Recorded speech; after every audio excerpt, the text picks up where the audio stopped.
ಇವತ್ತಿಗೂ ಯುರೋಪ್ ನಾವು ಇಷ್ಟೆಲ್ಲ ಮುಂದುವರೆದಕ್ಕೆ ಯುರೋಪ್ ಕಂಟ್ರೀಸು ಪಾಶ್ಚಿಮಾತ್ಯ ದೇಶಗಳದಾವ ಅಂತ ಹೇಳಿದ್ರು ಆ ದೇಶದಲ್ಲಿ ಮಹಿಳೆಯರಿಗೆ ವೋಟಿಂಗ್ ಪವರ್ ಕೊಟ್ಟದ್ದು 200 ವರ್ಷದ ಈ ಕಡೆಯಿಂದ, ಮಹಿಳೆಯರಿಗೆ ಸಮಾನತೆ ಕೊಟ್ಟದ್ದು ಇದ್ದಾಗ. ಅದಕ್ಕಿಂತ ಮುಂದೋದೊಳಗೆ ಇಷ್ಟೆಲ್ಲ ವಿಚಾರ ಮಾಡಿದ್ರು ಜನಮಾನಸಕ್ಕೆ ನಾವು ಮುಟ್ಟಿಸುವಲ್ಲಿ ವಿಫಲರಾಗಿದ್ವಿ ಅಂದ್ರೆ ಅದಕ್ಕೆ ಬಹುಶಃ ನಾವು ಜನಸಾಮಾನ್ಯರು ಅವಾಗ ಅನಿವಾರ್ಯವಾಗಿ ಜನರು ಏನ್ ಮಾಡ್ತಾರೆ, ಇಲ್ಲಿ ಯಾರು ನಮ್ಮನ್ನು ಒಪ್ಕೊಳ್ಳಿಲ್ಲ ಅಂದಾಗ ಸುಮ್ಮನೆ ಯಾವುದೋ ಒಂದು ದೇವಾಲಯ ಇರೋ ನೋಡ್ತಾರ ಅವರು. ನೀವು ಅವ್ರನ್ನ ಒಪ್ಕೊಂಡಾಗ ನಿಮ್ಮ ಹತ್ರ ವಿಶ್ವಾಸ ಮಾಡುತ್ತೆ ಜನರಲ್ಲಿ. ಈಗ ಎಲ್ಲರೂ ಬುದ್ಧಿವಂತರು ಇರುವುದಿಲ್ಲ, ಜ್ಞಾನವಂತರು ಇರುವುದಿಲ್ಲ, ಅವ್ರಿಗೆ ತಾತ್ಕಾಲಿಕ ಪರಿಹಾರ ಬೇಕು. ಭಯ ವಹಿಸುತ್ತಾರೆ ಈ ವ್ಯವಸ್ಥೆಯೊಳಗೆ. ಭಯ ಒಬ್ಬ ಸುಡುಗಾಡಿಸಿದ್ದ ಬಂದು ಬುಡುಬುಡಿಕೆ ಮಾಡಿದ್ರೆ ಅಂಜಿ ಬಿಡ್ತಾರೆ ಜನ. ಒಬ್ಬ ಸಾಧು ಒಂದು ಟ್ಯಾವೆ ಹಾಕ್ಕೊಂಬಂದು ನಿನಗೆ ಶಾಪ ಕೊಡ್ತೀನಿ ಅಂದ್ರೆ ಅಂಜಿ ಬಿಡ್ತಾರೆ ಜನ. ಇಂಥ ವ್ಯವಸ್ಥೆಯೊಳಗ ಅದ್ರ ಆತ್ಮವಿಶ್ವಾಸ ತುಂಬಬೇಕಾದಂಥ ವ್ಯವಸ್ಥೆ ಯಾರು ಮಾಡಬೇಕಾಗಿತ್ತು? ಇದು ವೇದಿಕೆ ಮೇಲೆ ಹಿಂಗೆ ಹೇಳಬೇಕು ಹೇಳಬಾರ್ದು ಅರ್ಥ ಆಗೋದಿಲ್ಲ, ಆದ್ರೆ ಭಾಳ ನೋವು ಅನಿಸುತ್ತೆ. ನನಗೊಂದು ಸಣ್ಣ ಉದಾಹರಣೆ ಹೇಳ್ತೀನಿ. ಆ ಸ್ವಾಮಿ ಆ ಮಠದ ಹೆಸರು ಹೇಳೋದಿಲ್ಲ. ನಮ್ಮ ಬ್ರದರ್ ಮಗಳು ಮದುವೆ ಮಾಡಿದ್ವಿ ನಾವು.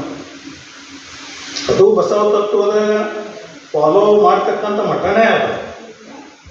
ಆದ್ರೆ ಹಿಂಗೆ ಫಾಲೋ ಮಾಡ್ತಾರಂತ ನಾವು ಅರ್ಥ ಮಾಡ್ಕೊಂಡಿರಲಿಲ್ಲ. ನಾನು ಅವ್ರನ್ನ ಕರ್ಕೊಂಡು ಇಬ್ಬರು ಮದುವೆ ಬೆಂಗಳೂರಾಗಿಂದ ಬರ್ತ ದಾರ್ಯಾಗ ದರ್ಶನಕ್ಕೆ ಕಲ್ತು ಹೋದ್ವಿ. ಇರಲಿ, ಅವ್ರಿಗೆ ಎಲ್ಲ ಈಗ ಧರ್ಮದ ವಿಚಾರಗಳಿಗಿಂತ ಶಾಲೆ ಕಾಲೇಜುಗಳು ಆಡಳಿತ ವ್ಯವಸ್ಥೆ ಒಳಗೆ ಆಸಕ್ತಿಗಳು ಭಾಳ ಇರ್ತದೆ. ಹೋಗಿ ಭೇಟಿಯಾಗಿ ನಮ್ಮ ಹಿಂಗ್ರಿ ನಮ್ಮ ಬ್ರದರ್ ಮಗಳು ಮದುವೆ ಆಗೈತಿ, ನಿಮ್ಮ ದರ್ಶನಕ್ಕೆ ಬಂದೀವಿ, ನಮಗೇನು ಕೊಡ್ಬೇಕನ್ನೋ ದಾಸೋಹ. ನನಗೆ ಆಶ್ಚರ್ಯ ಆಯಿತು. ನಮ್ಮನ್ನು ಕೇಳೋದು ಬೇಡ, ಎಲ್ಲಿಂದ ಬಂದಿರಿ ಅನ್ನೋದು ಬೇಡ. ಅಟ್ಲೀಸ್ಟ್ ಅವರು ಮಧುಮಂತರ ಬಂದಿಂದ ಅವ್ರಿಗೆ ಸಾಮಾನ್ಯ ಕರ್ಟಸಿಗೆ ಒಂದು ಸೌಜನ್ಯಕ್ಕೆ ಆದ್ರೂ ಏನು ಮಾಡಿದ್ರಪ್ಪ, ಏನು ಮಾಡ್ತಾರೆ, ನಿಮ್ಮ ಹೆಸರು ಏನು, ಎಲ್ಲಿಂದ್ರೆ ಅನ್ನೋ ಒಂದು ಬಾಯಣ ಬಿಡಲಿಲ್ಲ. ಅದು ಹಾವು ಪಪ್ಪಿ ನೆಂದಿರ್ತೈತಲ್ಲ ಹಾಗೆ ಕೂತ್ಬಿಟ್ರು ಜಗದ್ಗುರು. ಮತ್ತೆ ಅದು ಈ ವ್ಯವಸ್ಥೆಯೊಳಗೆ ಮುಂದದು ಏನಾಯ್ತು, ಅವ್ರಿಗೆ ಮಠದಿಂದ ಆಗಿದೆ, ಹೊರಗಾದಾರ, ಅದು ಬೇರೆ. ಈಗ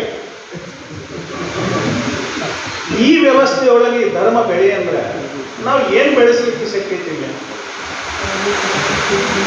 ಅದಕ್ಕೆ ಆತ್ಮಾವಲೋಕನ ಮಾಡ್ಕೊಳ್ಳೋಣ, ನಮ್ಮಲ್ಲೇನು ಮೌಢ್ಯತೆಯನ್ನು ನಿವಾರಿಸ್ಕೊಳ್ಳೋಣ.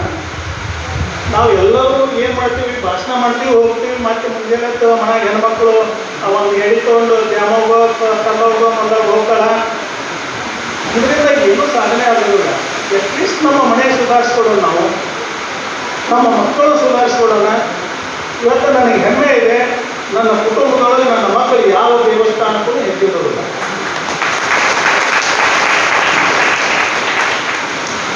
ಯಾವ ದೇವಸ್ಥಾನಕ್ಕೂ ಹೆಜ್ಜಿರೋದಿಲ್ಲ. ಇದು ಸರಳ ಹೇಳೋದು. ಈ ಶರಣ ಧರ್ಮ ಯಾಕೆ ಫಾಲೋ ಮಾಡೋದಿಲ್ಲ ಅಂದ್ರೆ ಅದು ಸರಳ ಐತಂತ ಫಾಲೋ ಮಾಡುವಲ್ರಿ ಯಾರು. ಅದು ಕಠೋರ ಐತಂದ್ರೆ ನೀವು ಹೆದರಿಸಿ ನಿಮ್ಗೆ ಬರಲಿಲ್ಲ ಅಂದ್ರೆ ನಿಮ್ಗೆ ಅದಾಗತ್ತೆ ಇದಾಗತ್ತೆ ಅಂದ್ಬಿಟ್ಟಿದ್ರೆ ಎಲ್ಲ ನಿಮ್ಮ ಹತ್ರ ಬರ್ತಿದ್ರು. ಸತ್ಯ ಹೇಳುವುದೇ ಶರಣ ಧರ್ಮ ಅಂದಿರ್ತಕ್ಕ. ಸತ್ಯ ವಸ್ಲಿ ದಾಟಿ ಮಣ್ಣು ಸುಳ್ಳು ಇಡೀ ಊರು ಅಡ್ಡಾಡಿ ಬಂದ್ಬಿಡುತ್ತಂತ. ಹಾಗಾಗಿದೆ ನಮ್ಮ ಧರ್ಮಕ್ಕೆ ಎಲ್ಲ ಸತ್ಯ ಈ ತಿರುಳಿ ಐತಿ, ಅದನ್ನು ಹಚ್ಕೊಳ್ಳಿಕ್ಕೆ ನಾವು ಯಾರೂ ತಯಾರಿಲ್ಲ. ಯಾಕಂದ್ರೆ ನಮ್ಮನ್ನು ಆಡಂಬರ ನೋಡ್ಬೇಕು, ದೇವಸ್ಥಾನಕ್ಕೆ ಹೋಗೋರು ನೋಡ್ಬೇಕು ನಿಮ್ಮನ್ನು ಜನ. ನೀವು ಯಾರು ಮನ ಕೂತ್ಕೊಂಡು ನೀವು ಮಟ್ಟಕ್ಕೆ ನೀವಿದ್ರೆ ಯಾರು ನೋಡ್ಬೇಕು ನಿಮ್ಮನ್ನು? ಅದಕ್ಕೆ ನೀವು ನೋಡ್ಬೇಕಂದ್ರೆ ಶೋಕಿ ಚಲೋ ಆಗ್ತೈತಿ. ಅದಕ್ಕೆ ದಯವಿಟ್ಟು ಅಪಾರ್ಥ ಮಾಡ್ಕೊಬೇಡ್ರಿ. ಸಾಮಾಜಿಕ ಚಿಂತನೆಗಳು ಬಂದಾಗ ನಾವು ಕೆಲವೊಂದು ಪ್ರಖರವಾಗಿ ಹೇಳಬೇಕಾಗತ್ತೆ. ನೋವು ಅನಿಸುತ್ತೆ. ಬಸವಾದಿ ಶರಣರು ತಮ್ಮ ಜೀವನವನ್ನು ಎಷ್ಟೋ ಲಕ್ಷಾಂತರ ಶರಣರು ಹತ್ಯಾಕಾಂಡ ಆಗಿ ಹಳಕಟ್ಟಿ ಅಂತವರು ವಚನ ಸಾಹಿತ್ಯವನ್ನು ಹುಡುಕದೇ ಇದ್ರೆ ನಾವು ಶರಣ ಧರ್ಮ ಇತ್ತು ಅನ್ನೋದನ್ನು ಮರೆಸಿಬಿಡ್ತಿದ್ರು ಈ ವ್ಯವಸ್ಥೆ. ಇನ್ನು ಮಣ್ಣೊಬ್ಬರು ಹೇಳಿದರು, ಅನುಭವ ಮಂಟಪನ ಇರಲಿಲ್ಲ. ಇಂಥ ವ್ಯವಸ್ಥೆಗಳಿದ್ದಾಗ ನಾವು ಅರ್ಥ ಮಾಡ್ಕೋಬೇಕು. ಕಳಕಟ್ಟಿ ಅಂತವರು, ಕಲಬುರ್ಗಿ ಅಂತವರು ತಮ್ಮ ಜೀವನವನ್ನು ತ್ಯಾಗ ಮಾಡಿ ವಚನ ಸಾಹಿತ್ಯ ಹುಡುಕದೆ ಹೋಗಿದ್ರೆ ನೀವು ಇಲ್ಲಿ ಯಾವುದೂ ಇದನ್ನೇ ನಡೆಸಲಿಕ್ಕೆ ಸುಳ್ಳು ಅಂತ ಹೇಳುವಂಥ ಸಂದರ್ಭಗಳು ಭಾಳ ಅದಾವು.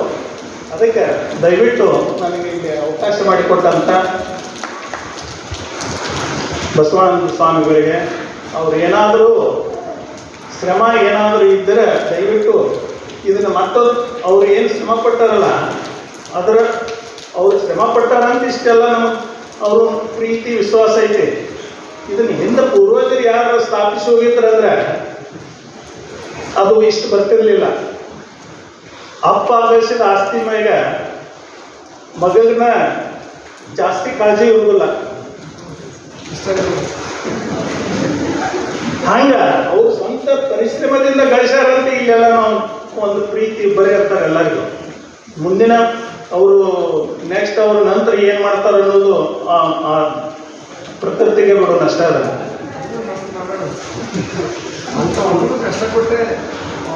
ಅದಕ್ಕೆ ಈ ಬಸವಾದಿ ಶರಣರ ವಿಚಾರಗಳು ಏನಾದ್ರು ಉಳಿದಿದ್ರೆ ದೊಡ್ಡ ದೊಡ್ಡ ಆಸ್ತಿ ಇದ್ದಂಥ ಮಠಗಳಿಂದಲ್ಲ, ಲಿಂಗಾನಂದ ಸ್ವಾಮಿಗಳಂತ ಅವರು ಅನ್ಯಾಯಿಗಳಾಗಿ ಏನು ಬಂದರು ನೋಡ್ರಿ, ಜಂಗಮರು ತಮ್ಮ ಮಠ ಇಲ್ಲ, ಮಾನ್ಯ ಇಲ್ಲ, ವ್ಯವಸ್ಥೆ ವಿರುದ್ಧ ಇಜುದು ಮಾಡಿರಲ್ಲ, ಅವರಿಂದ ಬಸವ ಧರ್ಮ ಉಳಿತು. ಅದು 50 ವರ್ಷ 75 ವರ್ಷದಿಂದ ಆ ಕಡೆ ಮೊದಲಾಗಿ ಬಸವ ಧರ್ಮನ ನಾನೇ ಸಣ್ಣವಿದ್ದಾಗ ಬಸವ ಜಯಂತಿ ಅಂದ್ರೆ ಎತ್ತು ಮೆರವಣಿಗೆ ಮಾಡ್ತಿದ್ರು. ಇವತ್ತು ಪ್ರತಿ ಹಳ್ಳಿಯಲ್ಲಿನೂ ಜಾಗೃತಿ ಮೂಡಾಕತ್ತೈತಿ. ಅದರ ಸದುಪಯೋಗ ಮಾಡ್ಕೊಳ್ತಾ ಜನರಲ್ಲಿರುವ ಮೌಢ್ಯಗಳನ್ನು, ಕಂದಾಚಾರಗಳನ್ನು, ಮೇನು ನಮಗೆ ಬೇಕಾಗಿದ್ದು ಸಮಾನತೆ.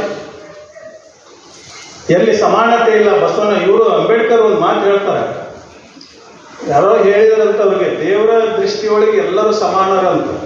ಅದಕ್ಕೆ ಅಂಬೇಡ್ಕರ್ ಹೇಳಿದ್ರಂತ ದೇವರ ದೃಷ್ಟಿಯೊಳಗೆ ಎಲ್ಲರೂ ಸಮಾನ ಬೇಡ, ಮನುಷ್ಯರ ದೃಷ್ಟಿಯೊಳಗೆ ಮನುಷ್ಯರು ಸಮಾನ ಅಂತ ಸಾಕಂತ. ಇದನ್ನ ನಾವು ಅಳವಡಿಸಿಕೊಂಡು ನಾವೆಲ್ಲರೂ ನಡೆಯೋಣ ಅಂತ ಹೇಳ್ತಾ ಇಲ್ಲಿಗೆ ಅವಕಾಶ ಮಾಡಿಕೊಟ್ಟಂಥ ಈ ವ್ಯವಸ್ಥೆಗೆ ನನ್ನ ಶರಣಾರ್ಥಿಗಳನ್ನು ಸಲ್ಲಿಸಿ ನನ್ನ 2 ಮಾತುಗಳನ್ನು